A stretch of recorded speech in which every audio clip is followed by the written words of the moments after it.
Your money is basically hers, and her money is hers. And you can't look at it. You can't keep your eye on it. You can't say, whatever happened to that? What happened to that jewelry? What happened to that? No, that's not yours to touch. That's not yours to touch. I don't know why so many da'is and preachers propagate this, because as far as I know, it's got no basis in the deen. And I've actually never heard any evidence or come across or seen any evidence. People just like to say it because I think it makes them look good, it makes the religion look good, and it makes women happy. But there's nothing in the Quran or the Sunnah that suggests that a man's money belongs to the woman.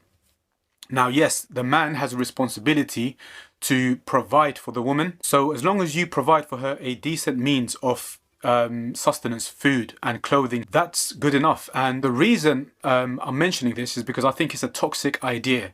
When you start telling women that the man's money is her money, that it belongs to her, what that does is it sets up an expectation that's not realistic and has no basis in the religion, but nonetheless it's an expectation. So the woman now expects the man to provide and offer things that maybe he doesn't want to, or he thinks that are unnecessary, or he can't provide, but she's going to feel like, you know what, I have the right to these things. Now, in saying that, does it mean that he cannot behave or choose to share his money as if it belongs to them both? Because what you'll find in the West, a very common scenario, is that both men and women are able to work and have the opportunity to work. I actually know some families whereby the woman has the potential to earn more than the man.